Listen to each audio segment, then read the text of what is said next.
datang di kelas Bisnis Proses Fundamental. Hari ini kita masuk kepada Section 2, Module 4 mengenai Sistem Documentation dengan Data Flow Diagram. Section goal pada topik hari ini adalah agar kita dapat memahami mengenai tools dari sistem dokumentasi yang digunakan untuk mendeskripsikan proses bisnis, terutama flowchart dan data flow diagram. Untuk referensi akan menggunakan buku yang sama yang dipakai oleh pertemuan sebelumnya, yaitu buku dari Accounting Information System karangan Romney dan Steinberg. Untuk modul goal-nya, kita akan lebih spesifik membahas mengenai data flow diagram. Kita akan mulai dengan komponen dari data flow diagram. Jadi di dalam data flow diagram atau dikenal juga dengan DFD, terdapat 3 fokus data flow, yaitu yang pertama adalah proses, yang kedua adalah sources dan destination dari data tersebut, dan yang terakhir adalah data stores-nya. Berikut adalah simbolnya. Jadi seperti yang kita lihat bahwa simbol untuk data sources dan destination itu menggunakan persegi 4. Lalu kemudian ada data flow yang direpresentasikan dengan garis dan panah.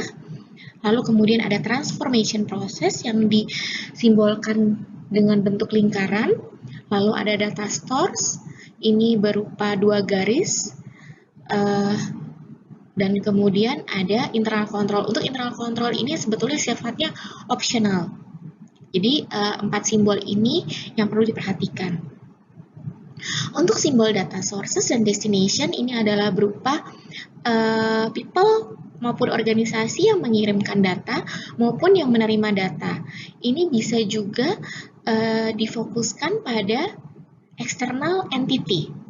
Jika masih ingat dengan pembahasan kita dalam data flow diagram bahwa entity terbagi menjadi 2, external entity dan internal entity. Maka untuk simbol data sources dan destination ini adalah simbol untuk external entity.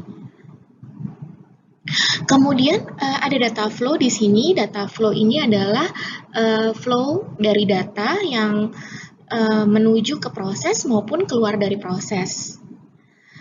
Lalu ada lingkaran yang di sini adalah merupakan proses yang mentransformasikan data dari input lalu kemudian menjadi output. Dikenal juga dengan istilah bubbles. Lalu kemudian ada data stores di sini, ini adalah data storage-nya ya. Jadi database yang sifatnya penyimpanan fisikal maupun digital direpresentasikan dengan simbol data store. Berikut ini adalah contoh dari data flow diagram. Jadi kalau misalnya digambarkan di FD itu akan seperti ini. Ada data source, ada destination, kemudian ada proses di dalamnya, lalu kemudian ada data store. Dan selalu ada data flow ya, dari data source ke proses itu akan ada data flow-nya, dari proses ke proses ada data flow. Lalu begitu juga dengan data store. Nah, data flow itu tidak mungkin terjadi apabila data flow itu menghubungkan antara data source dengan data store. Jadi tidak ada data flow atau data yang terhubung antara data source dengan data store.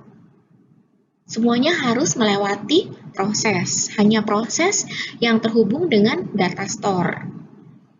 Sedangkan untuk data store, data destination ini, atau kita kenal juga dengan external entity, itu bisa terhubung dengan proses, namun tidak bisa terhubung antar data source dan data destination. Jadi nggak bisa direct langsung dari external entity ini.